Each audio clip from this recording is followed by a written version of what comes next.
Existem razões pela qual os personagens Tai Lung, Lord Shen, a Morte e o Pitch Black continuam sendo lembrados anos depois dos seus próprios filmes. E não é apenas porque eles são fortes ou porque a DreamWorks entende algo fundamental sobre vilões. O mal não precisa ser simples, às vezes nasce da dor, nasce do medo ou da arrogância. E também, às vezes, ele simplesmente existe por algumas pessoas escolher ser cruel.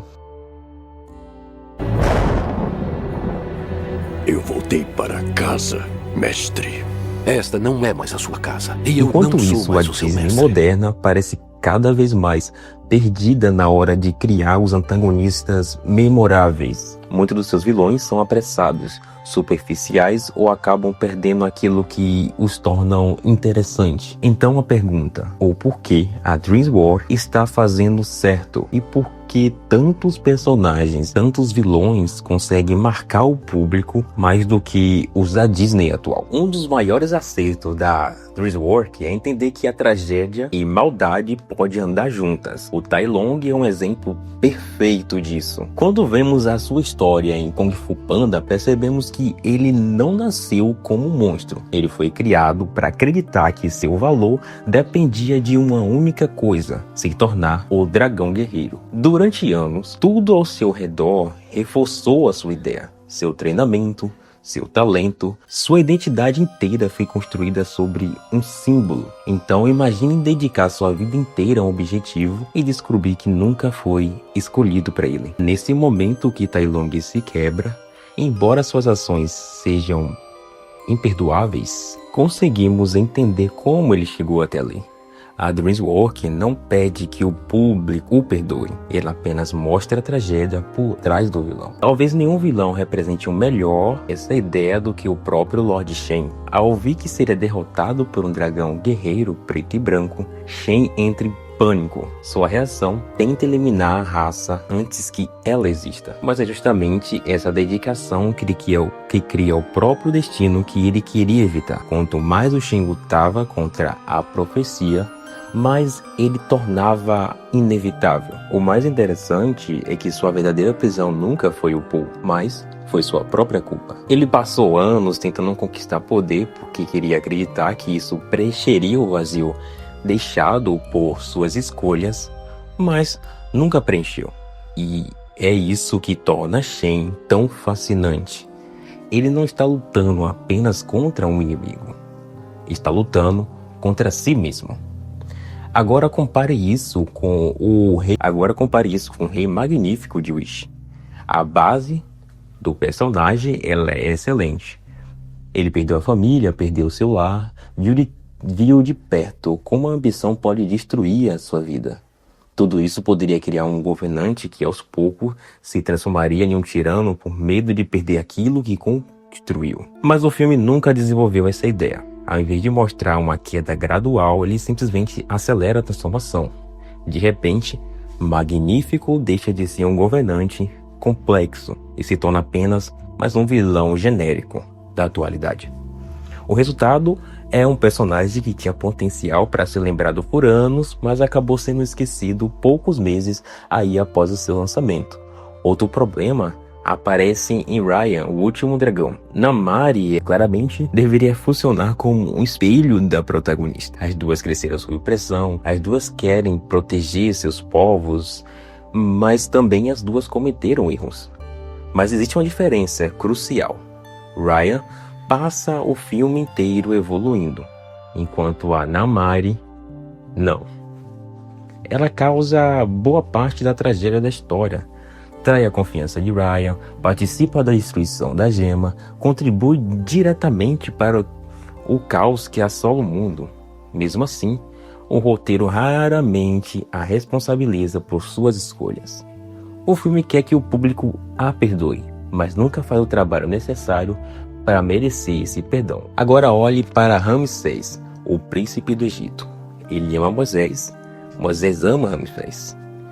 Esse é justamente o problema. Porque quando os dois acabam em lados opostos do conflito, não estamos vendo apenas um herói enfrentando um vilão. Estamos vendo dois irmãos destruindo a própria relação. Ramsés não é cruel porque ele gosta disso. Ele é prisioneiro das expectativas que herdou. Foi ensinado desde criança a que demonstrar compaixão é sinal de fraqueza. E quanto mais tentava provar sua força, mais se afastava das pessoas que amava.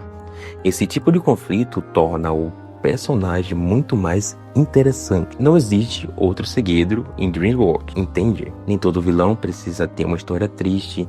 Jack é a prova disso. Ele teve uma infância perfeita. Pais amorosos, dinheiro, conforto, nenhum trauma, nenhuma tragédia, nenhuma desculpa. Ele simplesmente é horrível e funciona justamente por isso. No momento em que muitos dos filmes tentam justificar toda a maldade, Jack lembra que algumas pessoas escolhem ser egoístas porque querem. E o melhor disso tudo, ele é exatamente divertido de assistir. Frozen tentou fazer algo parecido com Hans. O problema é que o filme esconde tanto a sua verdadeira personalidade que a revelação acaba aparecendo artificial, né? Quando o público descobre que ele realmente é, parece uma conclusão natural. Parece uma mudança repentina de roteiro, o choque funciona da primeira vez, mas depois que a surpresa passa, sobra muito pouco. A curiosidade é que a Disney já dominou aí essa arte. A Malévola é a prova disso. Ela não precisa de justificativas, não precisa de um trauma de infância e não precisa também ser secretamente boa. Ela era memorável porque abraçava completamente o papel de ser vilã. E funciona. Por isso tanta gente considera a versão original mais marcante que a releitura moderna. Outro exemplo brilhante da DreamWorks é o Pitch Black. Ele representa exatamente aquilo que o Jack Flaherty poderia ter se tornado. Ambos passaram por séculos sozinhos, foram esquecidos e conhecem a dor do isolamento.